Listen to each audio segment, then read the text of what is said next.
So good afternoon, good morning, everyone. My name is Anamika, and today I'll be presenting what was my job market paper. First of all, I want to thank all the organizers of the event for having me here and for putting together an amazing poster to publicize the event. This was really great. And thank you, Luis, as well, for inviting me. So without further ado, let me get right into the paper that I'm presenting today, which basically looks at the gendered effects of fiscal austerity in the United States. Sorry about that. All right. Okay.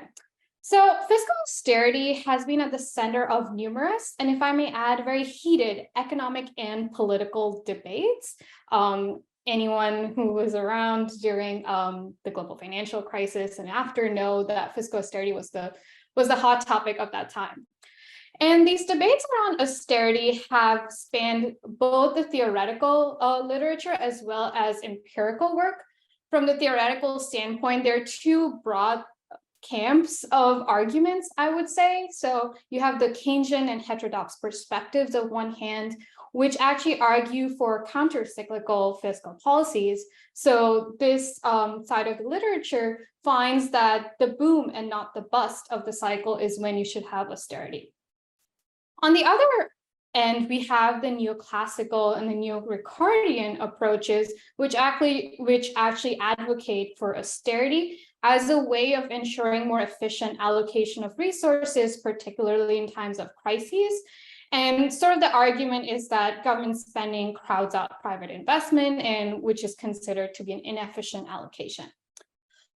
However, while these debates are largely theoretical, even when we go into the empirical literature, we see that there's not much agreement in terms of what the findings are of the impact of austerity on economic recovery. Approaches vary widely, as do the findings. So that's sort of like the background of the austerity debate, which a lot of you might already be familiar with. But among the many, many debates that surround austerity policies, one of these key areas of disagreement are the impacts of austerity policies that rely on spending cuts. So advocates for this expenditure-based austerity measures argue that they are more efficient than tax-based measures in reducing government debt relative to GDP levels. On the other hand, there are others who find that actually it does not matter whether you use tax-based measures or expenditure-based measures. The impacts on government debt to GDP levels don't really differ much. Additionally, researchers have found that when you use spending-based austerity measures, they have negative distributional effects. They tend to increase inequality and reduce labor share of national income in the long term. So it is to this area specifically of the austerity debate that my paper contributes to. I look at an alternate channel through which spending-based austerity measures can impact inequality and an economy, and that is through the gender distribution of unpaid work. So with this in mind, the key research question that this paper addresses is whether fiscal austerity impacts men and women differently. Now, macroeconomic shocks can have asymmetric gender effects because of the differences in distribution of time for paid and unpaid work. Take, for instance, the recent example of the COVID-19 pandemic. Because of school closures and stay-at-home orders, there was a large increase in the amount of childcare and domestic work that needed to be done. And a lot of policy reports have found that a vast majority of this increased unpaid work was done by women, which sometimes even came at the cost of reduced hours of paid work or a decision to leave the labor force.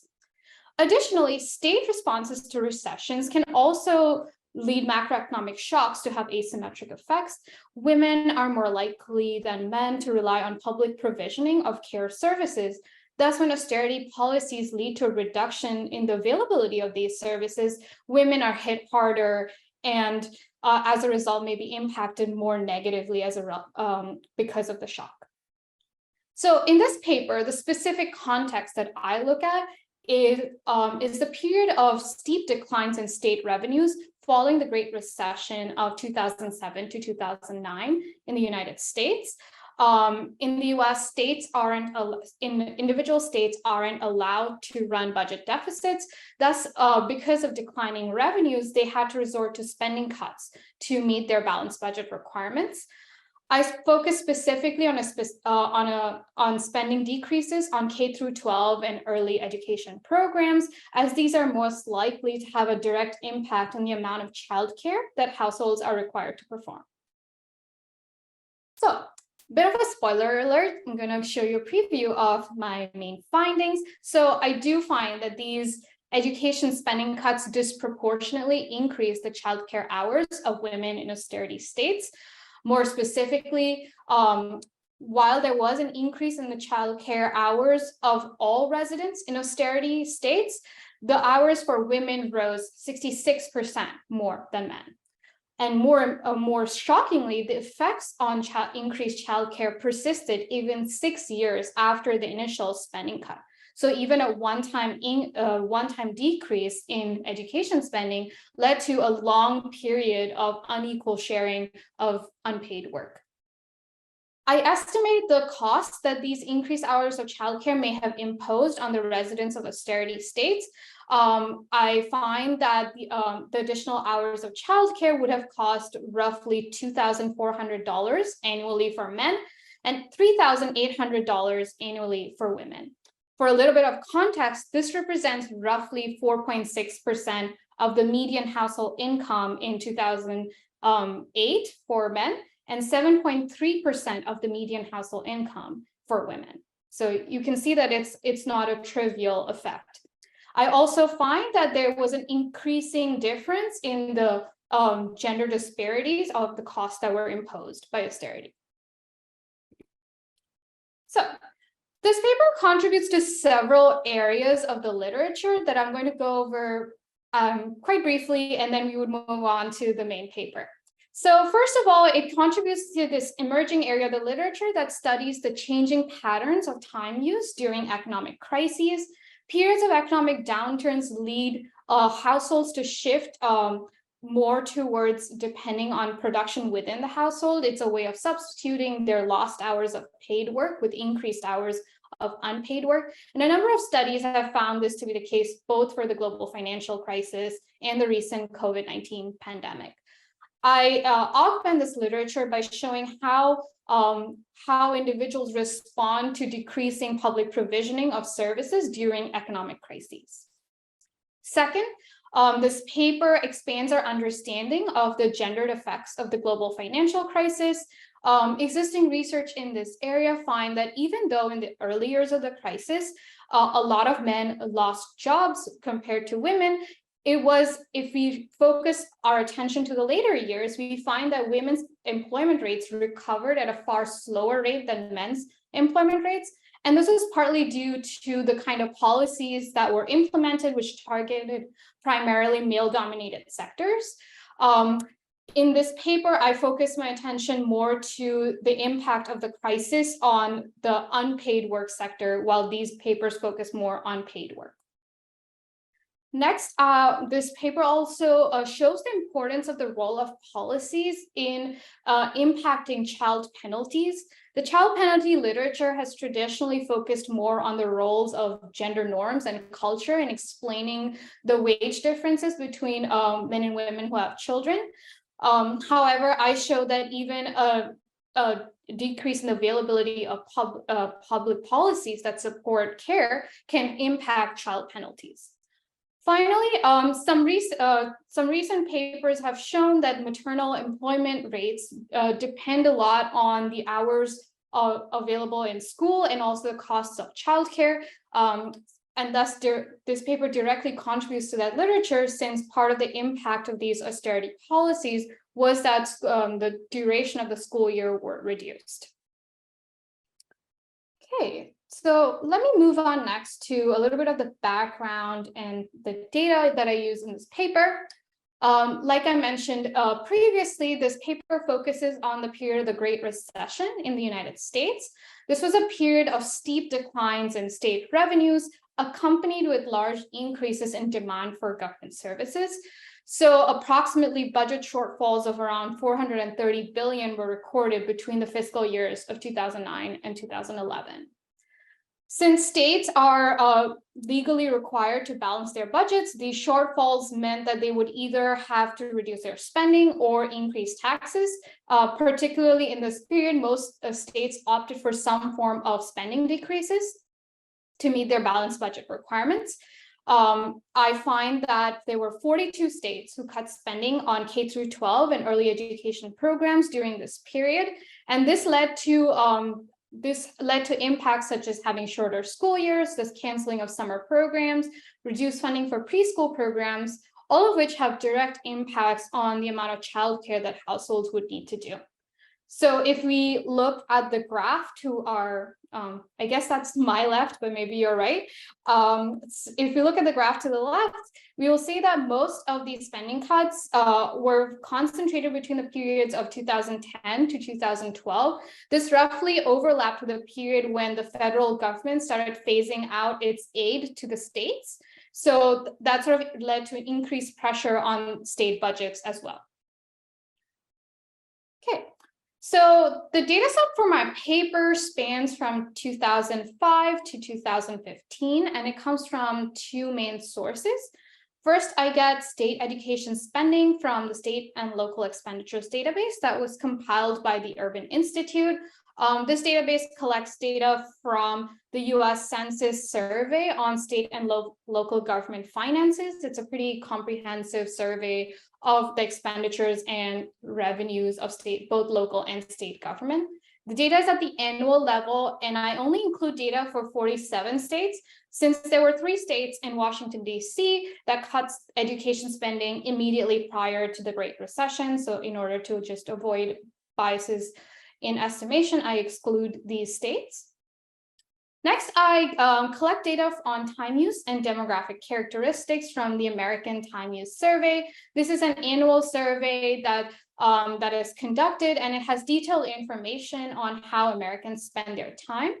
So data is at the daily level, and I have information on over 34,000 individuals. My sample includes adults who are aged between 18 and 64 who reported performing some childcare. This allows me to account for adults who may care for children who are not necessarily in their household. I also only include people who are not enrolled in high school, college, or university. Okay. Right. So before moving ahead to sort of the econometrics and the main results, I just wanted to show this graph that motivates the results that I find later in the paper. So I have 2 panels here. The panel labeled austerity includes states that had at least one instance of a decrease in spending on K through 12 and early education programs. And on the right are states that never had any spending decreases in this category. So here I compare the time trends in daily childcare for men and women in austerity versus non-austerity states. So you will notice in non-austerity states, men and women had very similar trends when it came to the amount of time they were spending on childcare. While you do see that women on average spend more time on childcare, they were trending similarly. So there was around a slight dip between the pre-austerity and austerity periods. And post-austerity, we actually see a decline in the amount of time that men and women in non-austerity states were spending on childcare. On the other hand, if we look at austerity states, we actually see a sort of deviation in the amount of time that men and women were spending on childcare.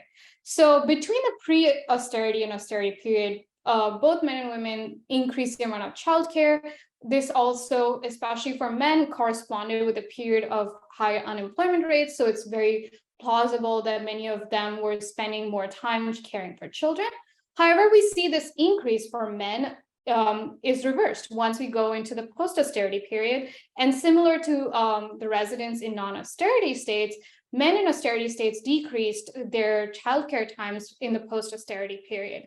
However, for women, we actually see that their childcare times were increasing even post-austerity. So what these trends together tell us is that in austerity states, there was this sort of trend towards a greater gender gap in the amount of time that was being spent on childcare following the implementation of austerity policies.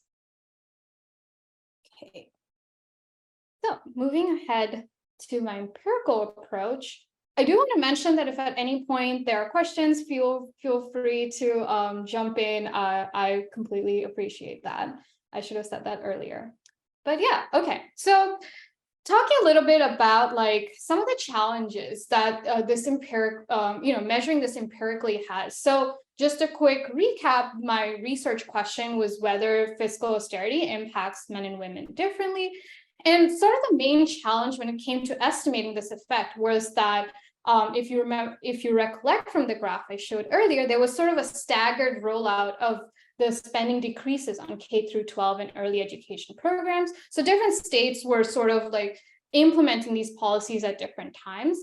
So there have been a number of recent econometric research papers that have shown that when you have the staggered rollout of policies, using a typical difference in difference estimator can lead to biased estimates because earlier treated periods are used as controls for later treated periods. Unfortunately, this issue is not solved even when we modify our difference in difference into an event study with leads and lags of the treatment variable. So in order to address these challenges, I use a recently proposed estimator by Sun and Abraham. This is an interaction weighted estimator, which uses only never treated states as controls.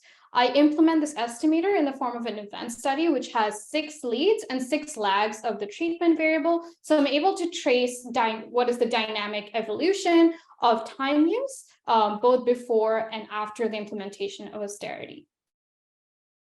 So this is so as the first step, I estimate what was the impact on childcare hours in austerity on all residents of austerity states. And this is my simple regression specification.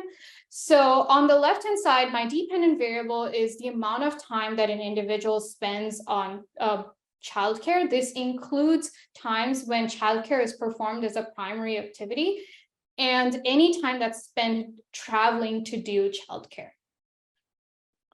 My main variable of interest is this dummy variable austerity that takes the value 1 for states that had their first instance of austerity. So I only account for the very first time a state implements austerity policies, and this value takes 1 for every subsequent period. This austerity dummy is 0 for states that never implemented any spending cut.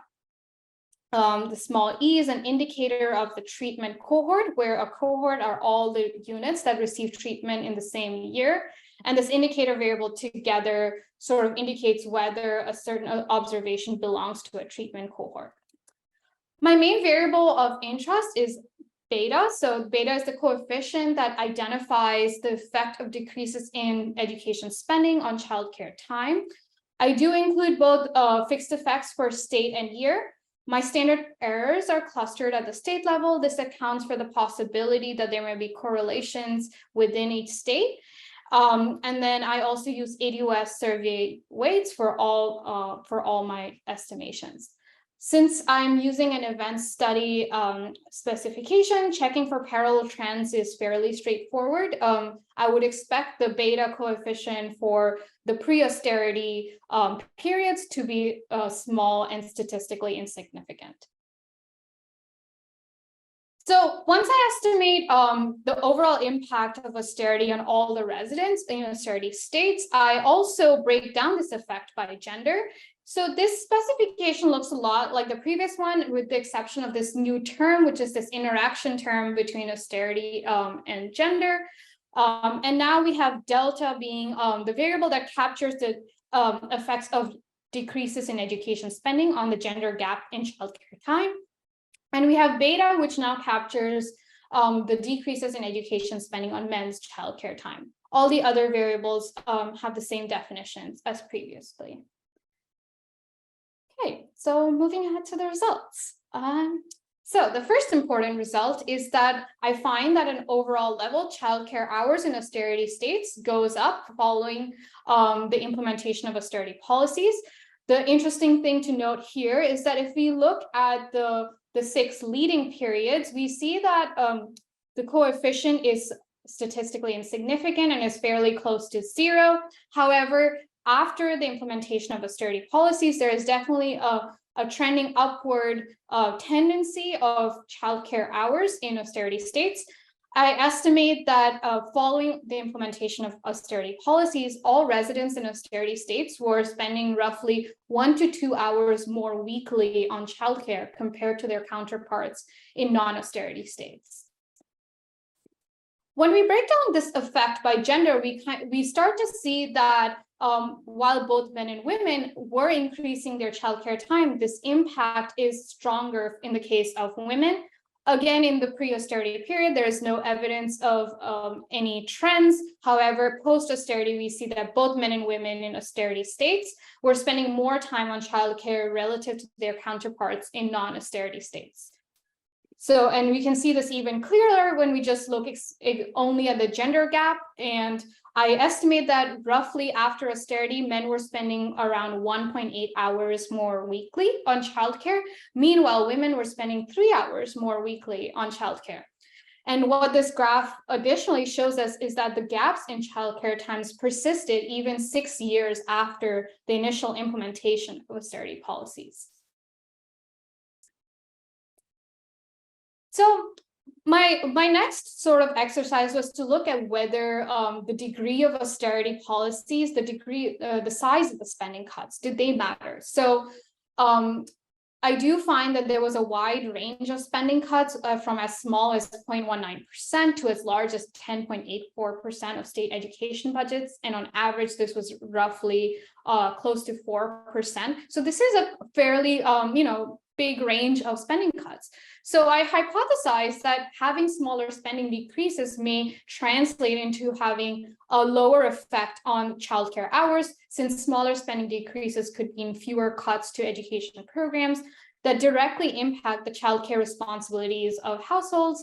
It also could mean a greater chance of quicker recovery in the spending. So we might find that some of these may mute the effect on childcare times. So in order to test this heterogeneity in effects, I divide my states into 3 groups, depending on the initial magnitude of the spending cuts. So, and these cutoffs were based on the quartiles of education spending cuts. So first of all, I do find that at an overall level, larger spending cuts did lead to higher childcare hours. I find that states that had the highest amounts of spending cuts had around 2 hour residents experienced around a 2-hour increase in their childcare times. Meanwhile, for lower level spending cuts, residents were spending around an hour more on childcare per week. However, if I look at the gender gap, I don't see any significant differences in the gender gap across the different groups of austerity, across all, irrespective of the size of the austerity events. Women were spending roughly an hour more on childcare per week than their male counterparts in austerity states. Okay, so part of, I think part of what an interesting part of this paper is this this aspect where I try to measure what it means to spend more time on childcare. And as economists, we all love to talk about numbers and money. So this was one way in which I could put a number on what increases in austerity would mean for the residents in austerity states. So public provisioning of childcare is crucial, as it allows caregivers to balance their paid work commitments with their childcare responsibilities.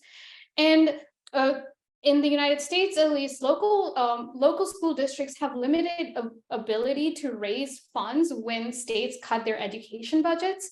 Thus, a reduction in state spending on education directly translates into school districts having to reduce the availability of services that directly help households manage childcare with other commitments.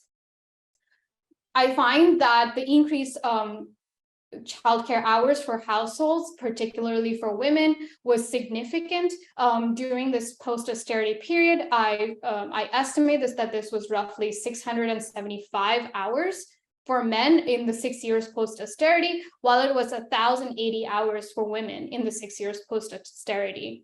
This translates into roughly 84 working days for men and 135 working days for women. So there are only 24 hours in a day. So if you are doing more childcare, this will come at the cost of lesser time for personal care activities. You may be able to do lower hours of paid work, and in very extreme circumstances could result in a withdrawal from the labor force entirely. So in order to estimate what the costs of these additional childcare hours are, I tried to find what the shadow cost would be. This is the cost of these additional hours of childcare if they were to be done by a paid professional.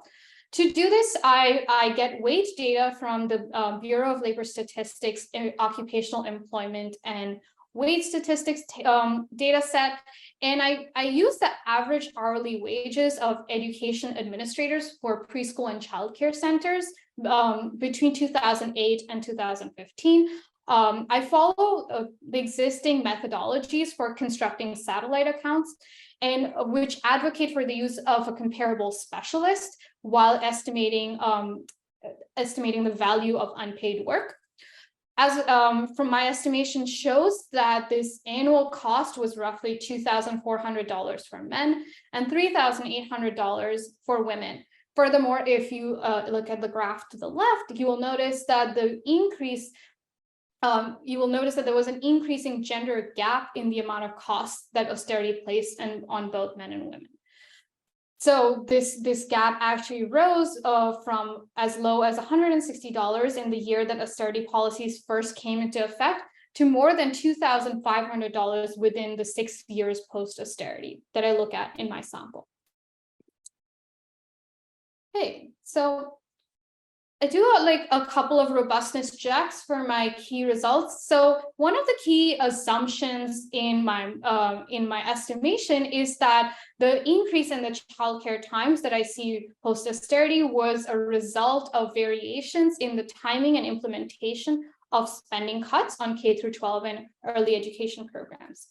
However, it is important to remember that austerity policies were a result of declining state revenues due to the economic downturn caused by the global financial crisis and the Great Recession. So a key threat to the validity of my results is that I may be observing increasing in childcare hours due to differences in the intensity of the Great Recession across states. So in order to account for this, I control for the severity of the Great Recession using a Great Recession Index that was proposed in a recent paper. This Great Recession Index accounts for a number of factors while to account for which impact the severity of the crisis on each state. It accounts for factors such as employment loss, economic decline, the housing crash, as well as the financial crisis. While the paper proposes 15 different variations for the index, I used 3 that have the highest levels of reliability. However, using any of the other variations don't lead to significant differences in the results.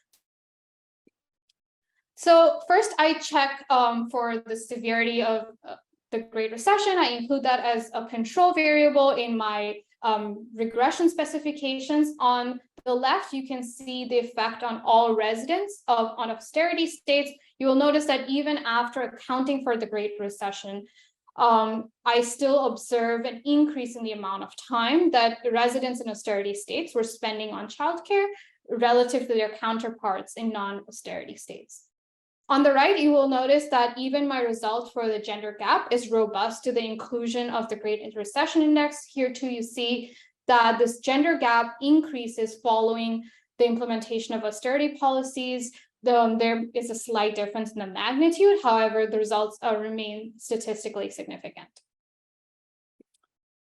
Another aspect that I look at while looking for checking for robustness are differences in the household characteristics.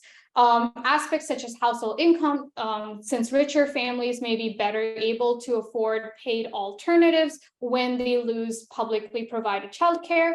Additionally, household structure can also play a role the presence of a spouse or unmarried partner may give you an option to share increased burden of childcare.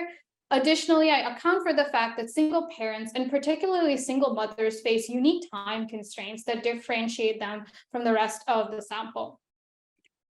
Here too, I find that my results are robust to the inclusion of these additional variables. Across all specifications, I find again that following austerity, residents of austerity states were doing more childcare, and this childcare was largely borne by women. Right, so come to an end, and I want to briefly summarize and conclude with a few thoughts, and then I look forward to hearing what you have to say. So this paper showed that fiscal austerity policies have asymmetric gender effects, and this is driven by the fact that women are more reliant on the public provisioning of childcare services, which allow them to balance their unpaid work responsibilities with paid work. Thus, decreases in the availability of public provisioning end up worsening what are already existing gender gaps in unpaid childcare hours.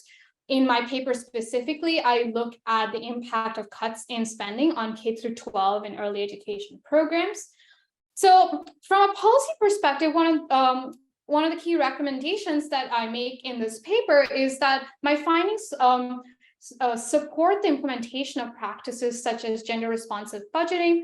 So gender responsive budgeting is a way of evaluating budgets where you explicitly include aspects such as gender and family structure while you're evaluating various fiscal policies and so on. And by doing so, you are able to evaluate your fiscal policies and budgets through a more gender-sensitive lens. And this can actually help address gender gaps in labor market outcomes, since often it has been found that unpaid work responsibilities can restrict an individual's ability to enter the paid labor market. So with that, thank you very much. Thank you for the presentation, Anamika, and I'm going to switch to Spanish to address the public. Para quienes nos están siguiendo vía la página web, siéntanse la libertad de mandar sus preguntas para Anamika en español, solo los podemos traducir, ya sea robando a la cuenta del CEEY en Twitter, X o X ahora, que es @CEEYMX, eso es @CEEYMX. Y nosotros las leemos y se las podemos hacer a Anamika. No sé si entre quienes están conectados a la sesión de Zoom hay alguna pregunta. Yo tengo varias, pero me gustaría ser un buen moderador y primero dejar al público preguntar. Pues ser un buen moderador preguntando primero para que los demás piensen sus preguntas, Luis. Okay. Well, thank you very much for the presentation, Anamika. It was very interesting. And I have a couple of questions, which honestly, I don't know if they come from the data, if there is a lot of limitation on that, or it's something that you have already looked into. And my first question has to do with if we know which type of programs they specifically cut the budget. Because K-12, it's it's a large chunk of, it's all public education in the US. And that covers different types of education. And we know that depending on the age of the children that attend education, it's also the amount of care demands that they have for the parents. So we would expect to see some heterogeneity depending on where the budget was more restricted. So I don't know if you have looked into that. Yeah, that's actually a very good question. So at least in this paper, I don't go into that level of micro looking at every state's budget cuts. I just look at the aggregate amount that a state is spending on K through 12, and if it decreases, I count that as an austerity event.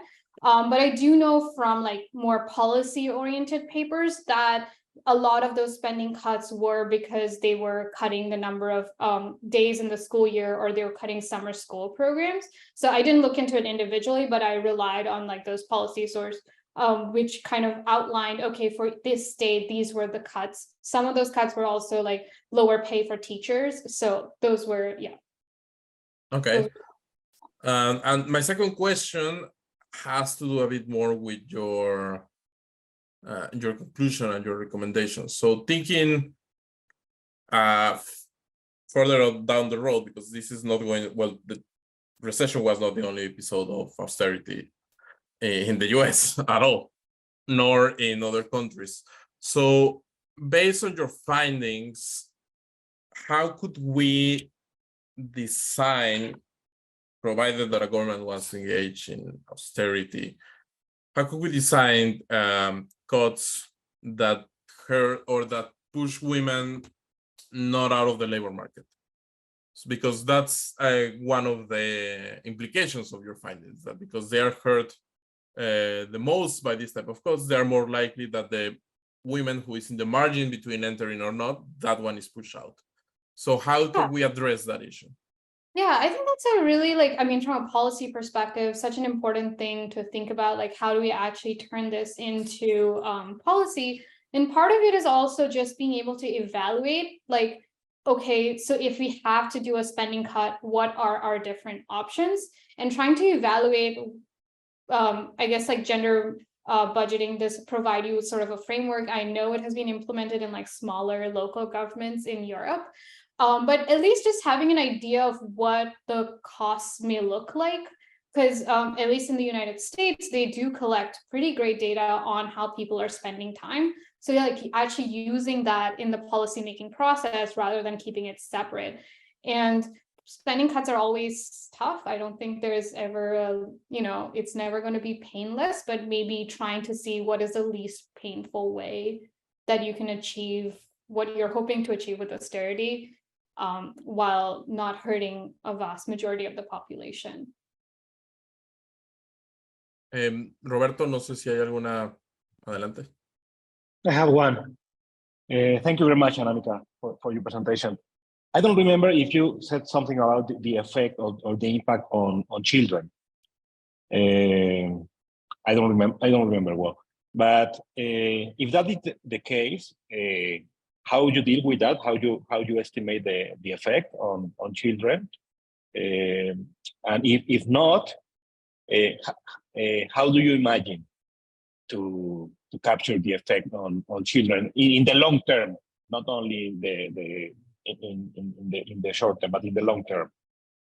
Yeah, I think that's a good. So in my paper, I don't look at the impact on children just because the data set I use only has data on adults and it doesn't look at like child outcomes.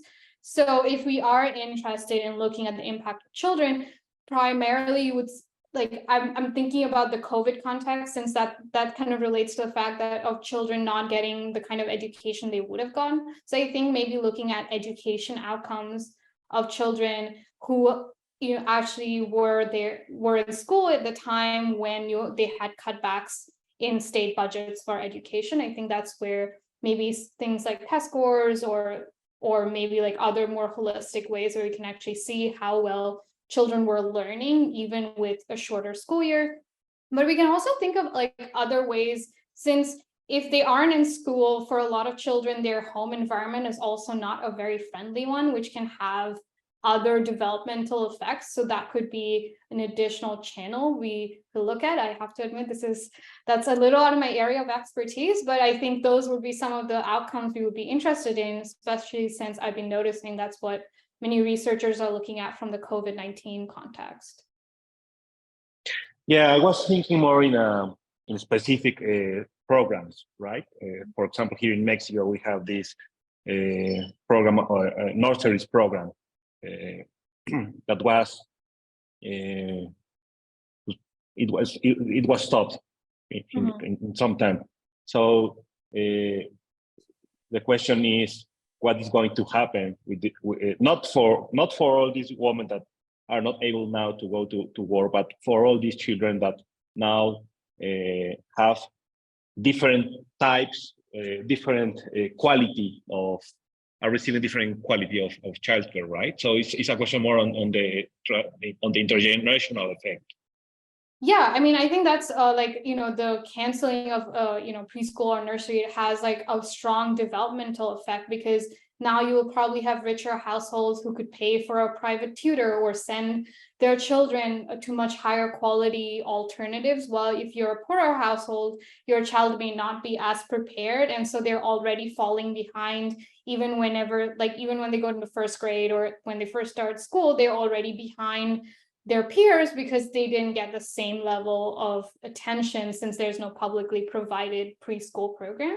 So I think you can definitely look at that sort of outcome, like maybe there's a test score or some metric which evaluates how prepared a child is when on the first time they come to school, and compare how that differs across different like income groups or other social categories. That makes sense.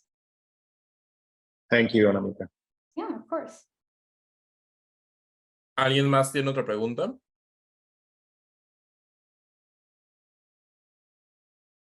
No, I have another one.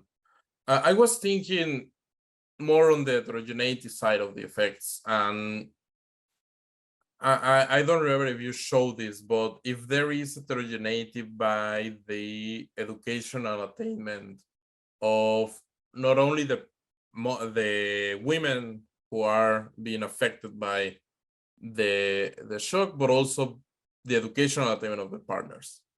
Because I would imagine that there is a kind of strategic decision of who gets to take care of the children.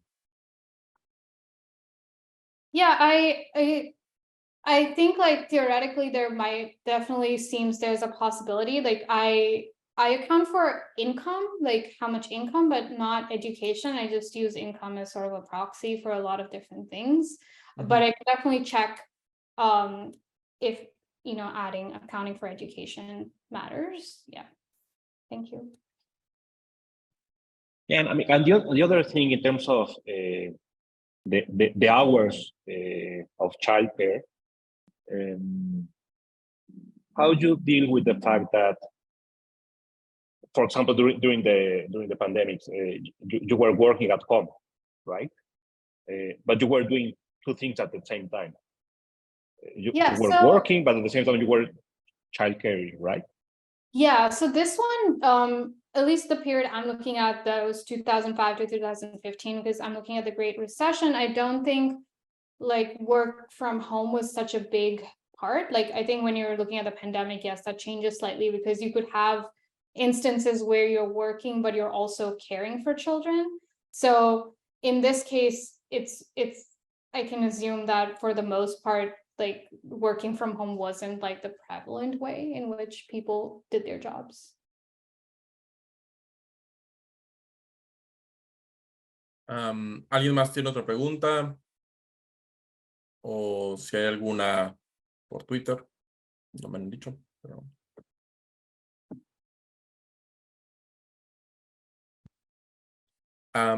Well, if not, I would like to give you the chance, Anamika, to tell us like what else are you working on? Like, because I think that this type of research agenda certainly become more salient after the pandemic, and I'm looking forward to hear more about what is the future avenues that you would like to explore, if they are on this venue or in others. Yeah, thank you for asking. So I'm currently working on this is more of a report that's looking at just paid and unpaid work in the United States, primarily like post the pandemic. We're focusing on just the previous year, 2022, where you sort of had kind of a transition out of the pandemic period, but also still kind of a midway. And some of the things we're actually looking at in this report is to what extent were women, and particularly women of color, in changing their work hours because of childcare. Or childcare is a more important aspect, but just care in general. It could be care for adults as well. But that's kind of one aspect we're really interested in. And we're looking at different aspects, like were you not searching for work because you were caring for someone? Were you working at home while caring for children? So like various ways in which people may have changed the way they work to accommodate childcare. So that's sort of something I'm working on right now, which kind of ties to this paper, but it's a little, I guess it's a little less technical in terms of the approach, but sort of a more qualitative study.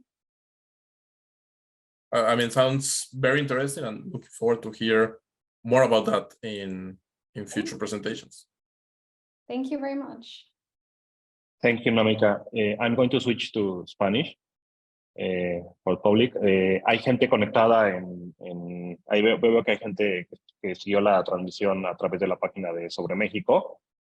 Comentar que bueno, el documento de Anamika está disponible para que lo revisen. Esta última pregunta de Luis Ángel pues es clave, ¿no? Digamos, todo el tipo de cosas que hemos estado intentando entender, dado el choque que vivimos durante la pandemia. Y en particular, este tipo de pregunta que yo le hacía a Anamika tiene mucho que ver, tanto en el corto plazo como en el largo plazo, es decir, en el caso mexicano, decisiones como la eliminación del programa de estancias infantiles, ¿qué implicación tiene? Ese es uno primero. Y segundo, desde una perspectiva de movilidad social, no es únicamente el efecto que tiene sobre el espacio de elección de las mujeres, que son, digamos, en el caso norteamericano, pero con mayor razón en el caso mexicano, son las personas que llevan prácticamente toda la carga de trabajo en términos de cuidados, es el efecto que tiene sobre eso en su participación en distintos ámbitos, tanto en el corto como en el mediano y largo plazo, pero también esto que yo le preguntaba a Anamika de qué es lo que sucede cuando tú eliminas este tipo de instrumentos de política pública, que lo que hacen es nivelar las calidades de los servicios que están teniendo un efecto en la formación, en este caso de las infancias, ¿no? Entonces el efecto es doble, no es únicamente sobre las personas responsables de los cuidados y el efecto que tiene sobre la organización interna de los hogares, sino también el efecto de largo plazo e intergeneracional que tiene sobre las capacidades que desarrollan las infancias para su vida futura, ¿no? Entonces esa parte es una agenda muy importante que al menos desde el CEEY, desde la perspectiva de desigualdades y equidades, no debemos dejar pasar. Gracias, Luis. Thank you, Anamika. Yeah, thank you very much.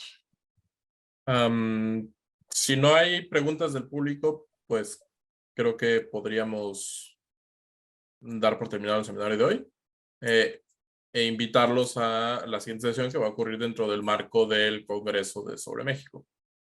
Thank you very much for your presentation, Anamika. It was very enlightening, and we look forward to hearing more from your work and to have you back in the seminar at a future time, if you want, of course. Thank you very much for having me. It was a pleasure, and I hope you all have a great rest of your day. Thank you. Thank you. Bye-bye. Bye-bye.